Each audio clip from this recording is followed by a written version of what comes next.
Hemos visto hasta aquí el primer capítulo de Santiago. Y en este capítulo hemos visto temas con relación a la fe, a la verdadera fe. Y esta es una pregunta muy importante que usted se tiene que hacer individualmente. ¿Yo tengo verdadera fe? ¿Qué es tener verdadera fe? Y hemos visto dos grandes temas que describen una verdadera fe de una persona en el capítulo 1. Ya lo vimos. Una verdadera fe es fiel en medio de las pruebas. Es una característica. Y usted se tiene que hacer ese autodiagnóstico. Bueno, ¿cómo es mi fe en medio de las pruebas? Generalmente abandono, generalmente le doy la espalda a Dios en medio de las pruebas. Bueno, tenemos que hacernos la pregunta si la fe que está en nuestro corazón es verdadera. La segunda, el segundo tema grande que vimos en el capítulo 1 fue una verdadera fe obedece a la palabra de Dios. Obedece a la palabra de Dios. ¿Cómo es mi relación con la palabra de Dios? ¿Me sujeto a la palabra de Dios? ¿La palabra de Dios es importante para mí? ¿Realmente creo que este libro es la palabra de Dios? Una verdadera fe está totalmente en coherencia con la palabra de Dios.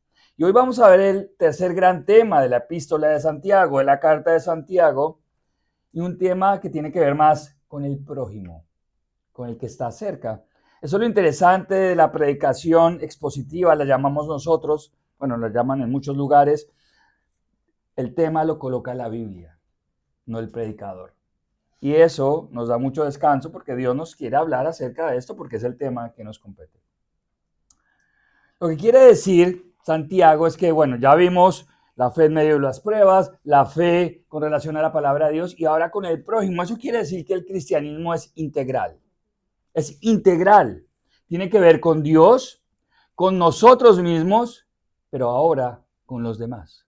Y recuerde estas tres esferas donde usted tiene que hacer como un check, como un análisis. Bueno, ¿cómo es mi fe con relación a Dios? ¿Cómo se está comportando mi fe dentro de mi corazón? Y tiene que ver con las pruebas. Y ahora vamos a estudiar cómo está mi fe con relación a los demás, a las personas que están a nuestro alrededor. Ahora Santiago nos va a enseñar que una verdadera fe no hace acepción de personas. Y es el tema central de la predicación de hoy. No hacer acepción de personas. Y ya vamos a estudiar un poco más qué significa esto. Es un tema muy profundo, mis hermanos, que pareciera como algo muy trivial, muy superficial, pero no lo es. Quizás parece un tema superado. No, yo no hago acepción de personas. Pero vamos a ver y lo invito a que usted pueda analizarse, que usted pueda realmente llevar su vida a la luz de la Biblia. El título del mensaje de hoy es Dos argumentos y dos ilustraciones en contra de la acepción de personas. Dos argumentos y dos ilustraciones en contra de la acepción de personas. Y el texto es Santiago 2, del 1 al 13. Entonces, tenemos que comenzar explicando qué es acepción. ¿Qué es acepción? Es una preferencia injusta. Es un favoritismo injustificado. Es asumir una posición parcializada. Es tener un prejuicio frente a las personas. Es valorar a unas personas y rechazar a otras. Casi siempre por razones egoístas. Acepto a un grupo de personas porque me pueden aportar algo, pero rechazo a ciertas personas porque no me pueden aportar nada, según mi criterio. Eso lo vemos desde los primeros años del colegio, del estudio, ¿no? Está el grupo de los populares, está el grupo de los talentosos, o está el grupo de los que tienen más dinero, o está el grupo de los que son más bonitos, que tienen una belleza ahí como muy cultural. Y por otro lado, está el grupo de los marginados, ¿no? De los que soportan el bullying, de los que reciben la burla y el rechazo. Quiero contarles una historia cuando mi hija era pequeña, ya que era todas las fiestas, ¿no? Que había de niña con sus compañeras de colegio, ¿no? En Colombia le decimos las piñatas, ¿sí? Y ya que no quería perderse una, teníamos un presupuesto para comprar el regalo, ¿no? Para cada piñata, ¿no? La muñequita para cada niña o niño. Bueno, a los niños les regalamos otra cosa. Pero recuerdo mucho que en esa época, cuando mi hija tenía, no sé, 8 o 10 años, había una canción muy famosa que colocaban en todas las piñatas, en todas las fiestas de niños. No sé si usted la escuchó. Era un grupo que se llamaba Patito Feo. Patito Feo. Y parece súper inofensivo, era como un grupo para los teens, para los niños. Y ellas tenían una canción, bueno, ese grupo tenía una canción que se llamaba Las Divinas. Y esa canción tenía una frase muy fuerte. Y la ponían en todas las piñatas. ¿Sabe qué decía esa canción? Decía, aquí no entran feas. Aquí no entran feas. Nosotros con mi esposa decíamos, wow, qué letra tan violenta. Qué letra tan violenta que colocan en todas las fiestas de niños.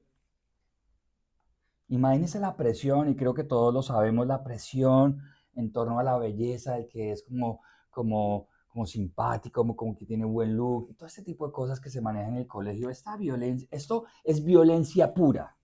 Esto es violento, ¿no? Que te discriminen por ser feo, entre comillas. Cuando la belleza es totalmente cultural. ¿No? Ahora la belleza supuestamente es de las personas delgadas, ¿no?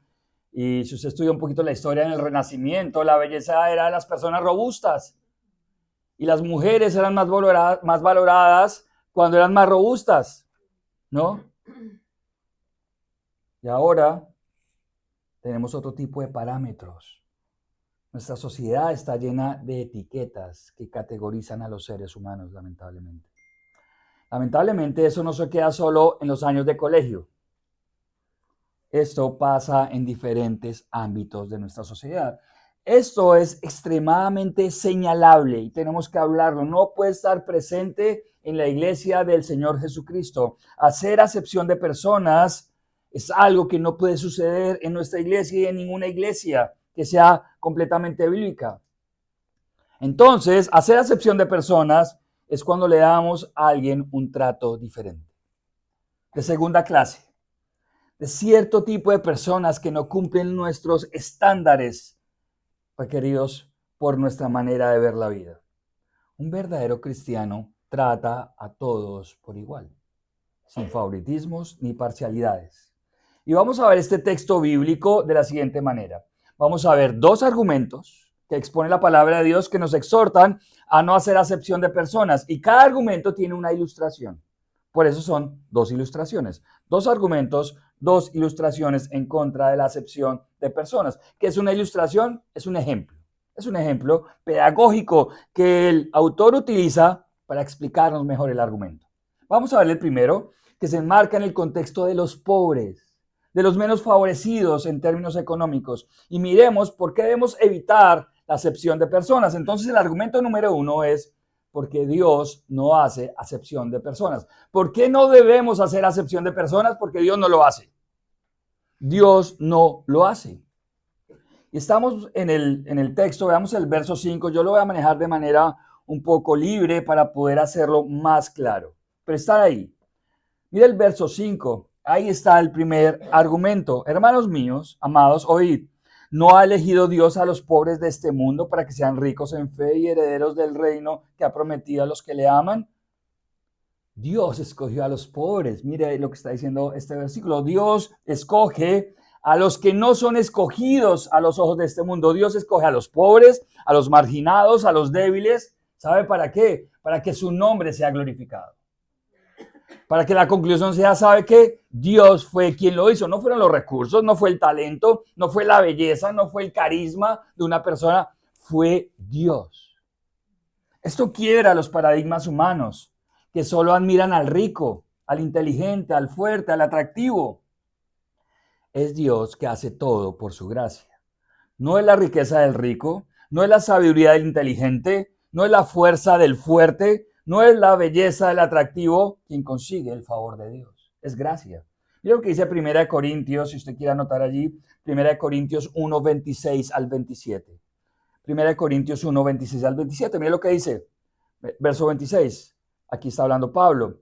Pues mirad, hermanos, vuestra vocación, que no sois muchos sabios según la carne, ni muchos poderosos, ni muchos nobles. Lo que Pablo está diciendo, ¿sabe qué? Ustedes, iglesia, vamos a concluir, vamos a dejar claro, ustedes no son grandes sabios, ustedes no son muy poderosos, tampoco son tan nobles si se refiere en términos de estrato social. Pero mire el verso 27. Y el verso 27 tiene que ser un recordatorio para todos los creyentes. Sino que lo necio del mundo escogió Dios para avergonzar a los sabios, y lo débil del mundo escogió Dios para avergonzar a lo fuerte. Y lo vil del mundo y lo menospreciado escogió Dios, y lo que no es, para deshacer lo que es, a fin de que nadie se jacte en su presencia. Entonces, si usted es un escogido de Dios, si usted es un creyente, bueno, la conclusión es que usted es vil, menospreciado y necio. De ahí escogió Dios, incluyéndome a mí. Dios no escogió, ¿no?, de la élite del mundo. Dios escogió a lo menospreciado. Y gracias a Dios por eso. Dios no hace acepción de personas, no es parcializado, no presenta favoritismos por algún tipo de característica. Dios ve el corazón, porque Dios ve lo que el hombre no puede ver. El mismo ejemplo lo vemos en la encarnación de Jesús, ya que estamos en la época de Navidad, de la natividad, del pesebre y estas cosas. Cuando Dios se hace hombre por medio de Jesucristo, Dios escoge, por una razón clara, identificarse con los marginados. Esto es hermosísimo. ¿Por qué Dios escoge nacer como nace en la persona de Jesucristo? Se identifica con los pobres, con los pecadores, con los enfermos, con los que no tienen educación. Nuestro Señor nace en un país invadido. Si usted pensara en una estrategia del cristianismo y dice, no, yo voy a mandar a mi hijo Jesucristo a Roma, el imperio de ese momento. Si fuera hoy, quizás sería enviarlo a Estados Unidos, a Washington, a una potencia mundial. Pero Dios no hizo eso. Dios envió a Jesús a un país invadido, pequeño, donde la mayoría eran pobres. Nace en una pesebrera donde comen animales. Decide vivir en una aldea humilde mezclada con gentiles y personas no judías, Nazaret, que tenía muy mala fama. Decide escoger a sus representantes dentro de este grupo de pobres y marginados pescadores. Existía una clara intención de Dios de escoger lo que nadie escogería. Como ya lo vimos, para humillar al orgulloso. Pero además, los pobres y los marginados son un claro objetivo de la predicación de nuestro Señor Jesús. Era parte del ministerio de Jesús en la tierra predicarles a los pobres y tener una relación cercana con los marginados, con los rechazados por la enfermedad, con los leprosos, con los que nadie quería tocar, con las mujeres que muchas veces eran rechazadas. Jesús tuvo un acercamiento especial, con los intelectualmente básicos, con los que no tuvieron educación. Esto es hermosísimo. Lucas 7:22, miren lo que dice. Y respondiendo Jesús le dijo, id y hacer saber a Juan el evangelista, Juan el Bautista, lo que habéis visto y oído. Los ciegos ven, los cojos andan, los leprosos son limpiados, los sordos oyen, los muertos son resucitados y a los pobres es anunciado el evangelio. Es claro que Dios no hace acepción de personas y espera que nosotros hagamos lo mismo. A Dios no le importa el estrato social, las marcas de ropa, si tienes carro o no, si es último modelo, si fuiste a la universidad o no. Y en esa medida tampoco debería importarnos a nosotros. Porque un verdadero cristiano no hace acepción de personas. Ese es el primer argumento, claro, contundente. No debemos hacer acepción de personas porque Dios tampoco lo hace. ¿Cómo lo ilustra Santiago? Ilustración número 1, que está relacionado con el argumento número 1. La ilustración número 1 es el rico y el pobre. Entonces, Santiago utiliza un ejemplo, una categoría de todo lo que estamos hablando. Es un ejemplo. Vayamos a la ilustración, es un recurso pedagógico para clarificarnos el argumento. Está del verso 2 al 4 de Santiago capítulo 2. Santiago utiliza la ilustración del rico y del pobre. El problema aquí, mis amados hermanos, no es el rico, pero tampoco es el pobre. No estamos señalando la riqueza como pecado, y eso quiero ser enfático. No estoy aquí predicando por un voto de pobreza y aquí todos tenemos que ser pobres para agradar al Señor. No. De hecho, el texto no va dirigido ni para el rico ni para el pobre. ¿A quién va dirigido? A la iglesia. A la iglesia. El problema aquí no es ninguno de ellos. La riqueza, usted puede ser un buen administrador de la riqueza que da el Señor. El problema es el corazón siempre. Pero el escritor no se refiere ni al rico ni al pobre. Está señalando una terrible reacción, un terrible hábito dentro de los creyentes de estas iglesias. Es totalmente señalable que la iglesia de Cristo, como hemos visto, reaccione con rechazo al pobre y con reverencia ante el rico. Es señalable, es terrible. Estos versículos no están escritos para ellos, están escritos para la iglesia, para nosotros, para no hacer acepción de personas. Entonces, dice Santiago, llega el rico con anillos y con joyas, podríamos traerlo a nuestra vida contemporánea, con un carro lujoso, con algunas prendas de ropa que vemos que son de tremendas marcas, y le damos los primeros puestos. Toda la pleitesía, llega el rico y la iglesia prefiere no meterse con el rico, no exhortarle, no llamarle la atención, no decirle, hermano, te estás equivocando, porque si tocamos al rico se nos van las ofrendas. Eso es terrible. Es terrible que hagamos estas cosas en la iglesia. Y entonces, también, al pobre le damos un trato distinto, una relación distinta. Y usted dice, no, Javier, no lo hacemos. Pero quiero que lo analice, porque a veces tenemos relaciones distintas en diferentes categorías. Como esta persona no me puede aportar mucho, entonces, ¿sabe qué? Solo el saludo. No nos relacionamos, no los visitamos, no los invitamos a nuestra casa. Esto es señalable y esto no va de acuerdo con la fe cristiana. Y creemos que esto está lejos de la iglesia, pero no es así.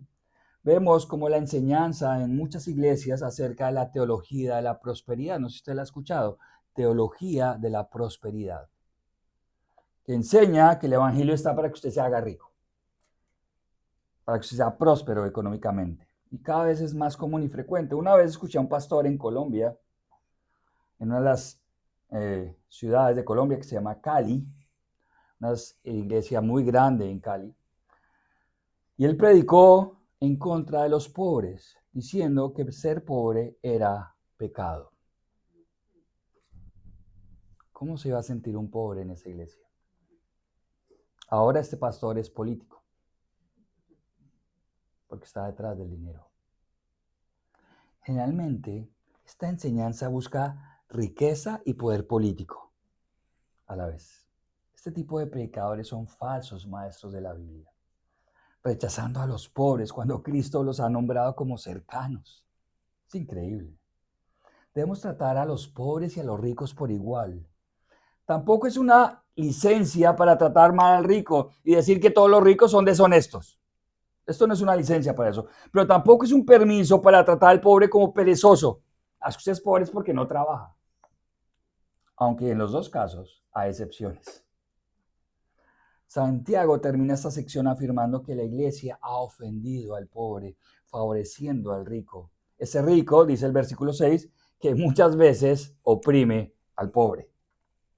Esta primera sección que abraza el primer argumento termina en el versículo 8. En el versículo 8. Y dice, si verdad cumple la ley del Rey soberano, la palabra de Jesucristo el Rey. Mire el versículo 8 conmigo. Si en verdad cumplís la ley real, y esta palabra real tiene que ver con realeza, conforme a la escritura, amarás a tu prójimo como a ti mismo, bien hacéis. Bien hacéis. Si cumples la ley de Jesús como rey, Jesucristo es el rey. Entonces, si la cumples, amarás a tu prójimo como a ti mismo, cumpliendo el mandamiento del rey. El mandamiento de nuestro rey Jesucristo es que amemos a nuestro prójimo como a nosotros mismos, sin hacer acepción de personas. Este mandamiento nace en el Antiguo Testamento y Jesús lo retoma con toda la fuerza de su predicación. Es imposible cumplir la ley de Dios, la ley del rey, la ley de amar a tu prójimo, si hacemos acepción de personas. Si eres cristiano, si has decidido que la palabra de Dios sea tu guía y tu camino, debes amar a todos los que llegan a la iglesia por igual, sin favoritismos, sin acepciones. Esto es una fe práctica, cotidiana, que va en contra de un mundo interesado, que mide el valor de las personas por su cuenta bancaria, por los bienes que posee o por el estatus social. Esto es cristianismo puro, esto es hermoso. Que yo no tengo que ver ese tipo de cosas para poder generar relaciones. Por eso me impacta tanto el cristianismo. Es otro camino que me enseña a tratar con amor y aceptación. Esto nos lleva al argumento número 2. Argumento número 2. Hacer acepción de personas es un pecado delante de Dios. Argumento número 2. Hacer acepción de personas es un pecado delante de Dios. Y está desde el verso 9 al 13. El verso 9 lo dice claramente. Yo no tendría que comentar mucho acerca del verso 9. Miren lo que dice el verso 9. Pero si hacéis acepción de personas, ¿qué pasa? Cometéis pecado. Pecado. El verso 9 lo dice, hacer acepción de personas es pecado. La forma en la que está escrito en el idioma original plantea una práctica habitual, o sea, es un hábito. Lo que Santiago está señalando es, oiga, ustedes están haciendo acepción de personas como un hábito. No fue que cayeron una vez, no, ya tratan a las personas de esa manera. Esa es la forma que está diciendo Santiago. En otras palabras, su audiencia está haciendo acepción de personas como si fuese parte de su carácter, es parte de mi personalidad, es parte de lo que yo hago, es mi hábito. Eso es lo que está diciendo Santiago. Y Santiago le dice, ¿saben qué? Esa actitud es pecado. Quienes practicaban ese pecado eran hallados transgresores, dice el final del versículo 9. Transgresores. ¿Qué es transgresor? El que pasa por encima de la ley de Dios. Eso es un transgresor. Lo que significa es que esta persona, el transgresor, decide deliberadamente sobrepasar o transgredir la ley de Dios, la palabra de Dios. O sea, sabiendo lo que debe hacer, no lo hace. Amados hermanos, estos versículos que vienen son impresionantes y llevan al lector a una conclusión clara. La acepción de personas es seria para Dios. Si no fuera por la palabra de Dios, por lo que estamos estudiando, no estaríamos reflexionando de estos temas. ¿Usted cuándo reflexiona de la acepción de personas? Pero la Biblia nos está presentando este tema y Dios nos quiere hablar de este tema. Y más de una iglesia que está naciendo, que está colocando los fundamentos como la nuestra. No nos podemos permitir este tipo de actitudes o de hábitos en nuestra iglesia. La acepción de personas es un tema serio para Dios. Para un cristiano también lo debe ser. Para un creyente debe serlo. Por una sola razón. Porque para Dios es importante. Y por esta razón Dios lo dejó consignado en su palabra. Y aquí viene el versículo 10. Versículo 10. Porque cualquiera que guardare toda la ley pero ofendiere en un punto, se hace culpable de todos. Lo que el escritor bíblico expone lo siguiente. La ley de Dios es una unidad compacta. Si uno viola uno de los mandamientos, se viola todos los mandamientos. Es una unidad sellada, compacta. La ley de Dios es un todo, es inseparable. Y cuando usted falla o yo fallo en uno de los mandamientos, automáticamente nos convertimos pecadores ante Dios. Pero como ningún ser humano puede cumplir toda la ley de Dios en su totalidad, todos somos pecadores. Nadie puede hacer el bien porque nuestra tendencia es el mal. ¿Saben por qué? Entonces necesitamos un Salvador. Necesitamos un Salvador por esa razón. Necesitamos que venga Jesús, nos limpie de pecado y perdone nuestra maldad. Dios lo sabía y por eso proveyó con gran misericordia un Salvador que estuviera dispuesto a morir por aquel que había violado la ley de Dios. Este es Jesucristo, nuestro Señor, quien nos reconcilió con Dios a través de su muerte. Damos gracias a Dios por Jesús, nuestro Salvador, quien nos perdona, pero también nos rescata de una vida pecaminosa. Nos salva de la ira de Dios, nos salva de la condenación eterna, pero también nos salva de una vida esclavizada al pecado. Entonces todos hemos pecado, todos necesitamos un Salvador, todos necesitamos a Jesucristo, el Hijo de Dios, y por eso Santiago utiliza la ilustración número 2. La ilustración número 2 es la unidad de los mandamientos de Dios. y ahora va a colocar un ejemplo. Como utilizó el ejemplo del rico y el pobre, ahora va a utilizar un ejemplo con relación a los mandamientos. Recordemos, no es que Santiago quiera utilizar todos los mandamientos o todas las categorías, es un ejemplo, es una ilustración. Y Santiago deja en claro esta idea que la ley de Dios como una sola unidad sellada en el verso 11. Mira lo que dice el verso 11. Porque el que dijo no cometerás adulterio también ha dicho no matarás. Ahora bien, si no cometes adulterio pero matas, ya te has hecho transgresor de la ley.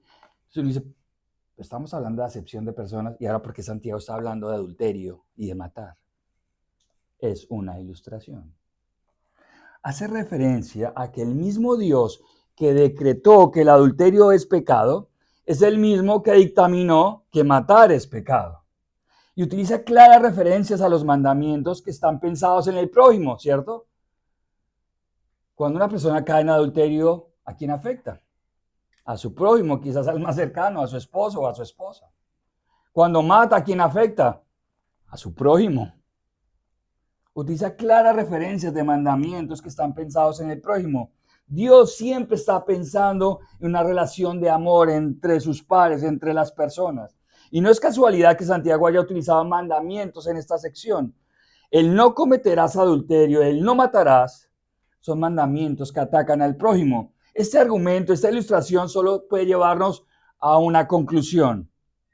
Adulterar va en contra del prójimo, matar va en contra de tu prójimo, hacer acepción de personas va en contra de tu prójimo. Por eso Santiago utiliza esta ilustración. Y hacer acepción de personas también te convierte en transgresor de la ley. Uno a veces categoriza los pecados. ¿No? Yo no mato, yo no adultero. Bueno, hacer acepción de personas también está dentro de este contexto. Eres transgresor de la ley. A lo cual, mi amado hermano y mi amada hermana que me escucha esta mañana, solo podemos reaccionar con una cosa: arrepentimiento. Lamentablemente, nuestra tendencia como seres humanos es como arrepentirnos de ciertas cosas, pero de otras no. Tenemos que arrepentirnos de hacer acepción de personas. Eso es lo que nos está presentando Santiago. Tenemos que arrepentirnos y buscar a Jesús, nuestro Salvador.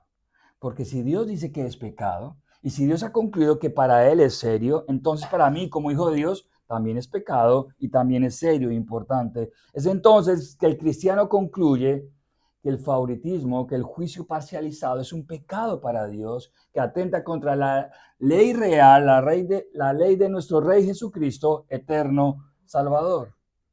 Este pasaje nos deja en claro que no hay pecado pequeño que no merezca juicio de Dios, a menos que Jesucristo sea nuestro Salvador. Este pasaje termina, si usted lo ve, con una exhortación de Santiago a la coherencia.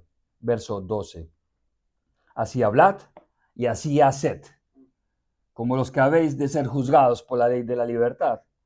Porque juicio sin misericordia se hará con aquel que no hiciere misericordia, y la misericordia triunfa sobre el juicio. ¿Qué quiere decir Santiago? ¿Sabe qué? Vayan, hablen y hagan. En otras palabras, vivan como cristianos que han sido salvados por gracia de Cristo. Vayan y vivan y hablen como cristianos. Vivan como aquellas personas que han sido salvadas. Vayan y vivan como cristianos fieles que entienden que Cristo los ha justificado. Vayan y vivan bajo la ley de la libertad, que ya no los esclaviza a una vida pecaminosa y nos posibilita ser obedientes. Ahora el Evangelio es la ley de la libertad gracias a Jesucristo. El Evangelio que es aceptado por fe en nuestro Señor Jesucristo nos libera del pecado y también nos libera de la condenación eterna y nos libra y nos hace libres para obedecer por amor a Cristo. Y por eso el verso 13 refuerza esta idea: el que no obra con misericordia no recibirá misericordia. Esto es un pensamiento tan fuerte, mis hermanos, porque a veces queremos la misericordia de Dios, pero no estamos dispuestos a dar misericordia. Señor, ¿por qué no tienes misericordia conmigo? Bueno, quizás es porque usted no tiene misericordia con los demás. El que no obra con misericordia no recibirá misericordia. El que hace acepción de personas actúa sin misericordia. Y el que trata sin misericordia al prójimo puede esperar que Dios lo trate sin misericordia. Pero el que es misericordioso puede esperar misericordia por parte de Dios. ¿Quieres la misericordia de Dios? Entonces, sé misericordioso con tu prójimo. Porque el que reacciona con misericordia evidencia que es un cristiano y que su fe le ha salvado y le ha transformado. Quiero dejarlos con algunos pensamientos prácticos para que usted se lleve en su corazón. Si usted ha decidido vivir una vida egoísta, en la que no hay espacio para demostrar misericordia y amor al prójimo, y si consciente o inconscientemente hace acepción de personas, entonces usted no evidencia una fe verdadera, no sigue el ejemplo de Dios y está pecando. Falta poco, muy poco, para que usted y yo vivamos en la eternidad. Y yo le invito a que reflexionemos profundamente en nuestra fe, si nuestra fe es verdadera o no. Y Santiago nos presenta este tipo de catalizadores, de filtros para hacer un autodiagnóstico, como una especie de escáner.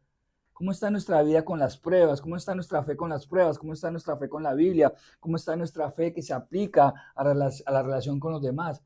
Y si usted no pasa estos checks, entonces usted puede llegar a la conclusión, ¿sabe que mi fe no es verdadera?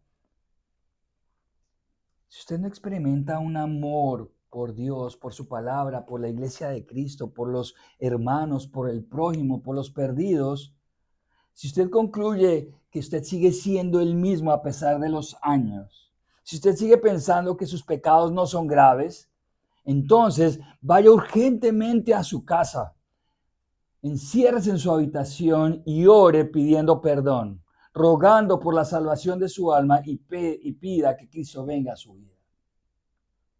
No es posible vivir una vida egoísta haciendo acepción de personas y al mismo tiempo creer que tenemos una fe verdadera.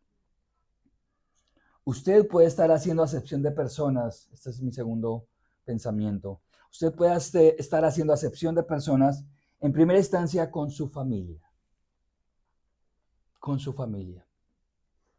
Disfrutando más la compañía de los demás que la compañía con su esposo o su esposa.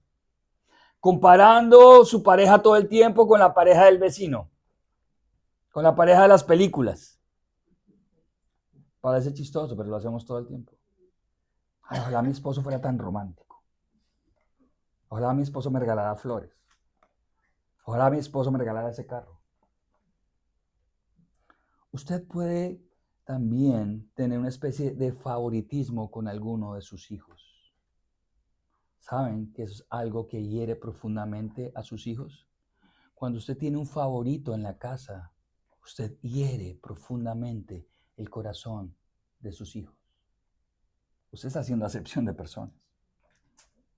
Esto es algo que usted tiene que cambiar.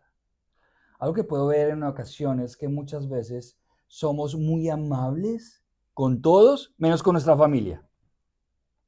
¿No les pasa? ¿Usted puede ver eso? Las personas muy amables y llegan a su casa y son unos diablos. Se controlan, tienen buenos modales y en su casa ni por favor dicen. Eso es acepción de personas. Prefieren las relaciones sociales, comerciales, del trabajo y hacen una categoría de relación. Vemos como muchas veces en la familia somos irrespetuosos, subimos el volumen de nuestra voz, hacemos burlas hirientes con nuestras personas, con la familia, pero todo este tipo de cosas no pasan afuera. Esto es hacer acepción de personas con nuestra familia. Comience en casa. Decida que su esposa o su esposo es una bendición.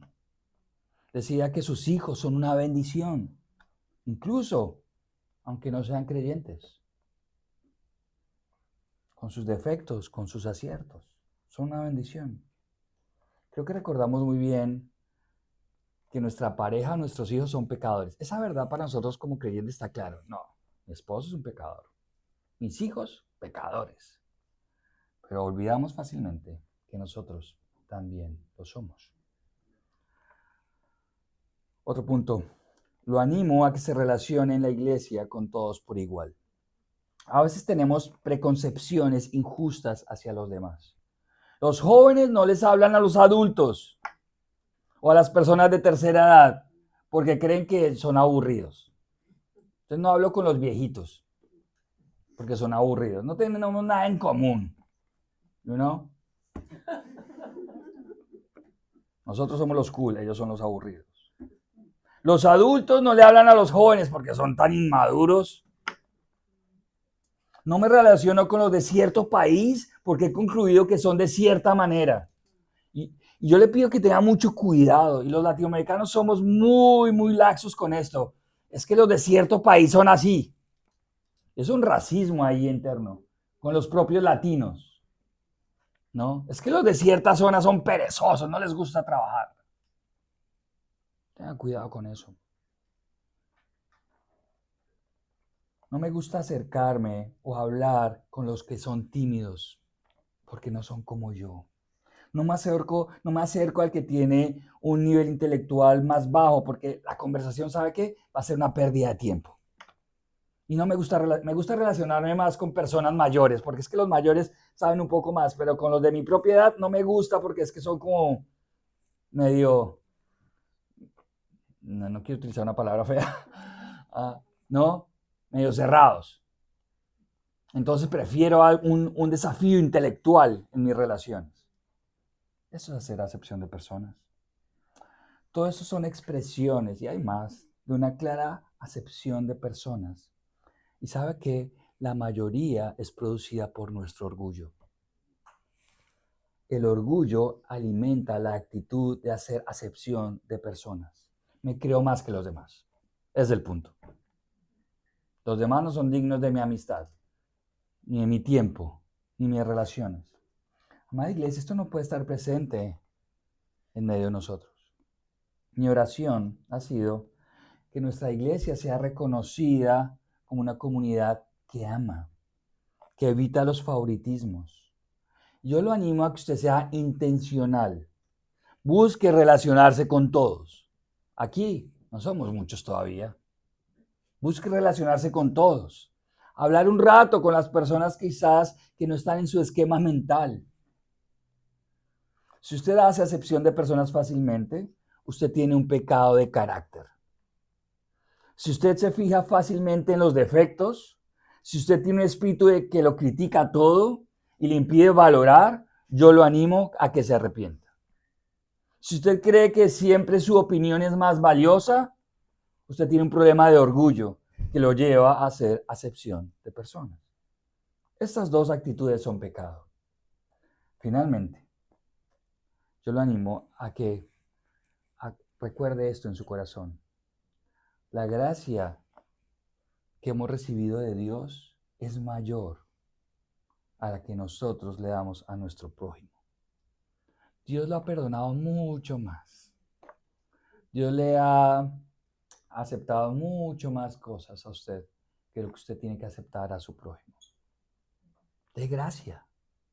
Usted ha recibido gracia y mucha. Yo he recibido gracia.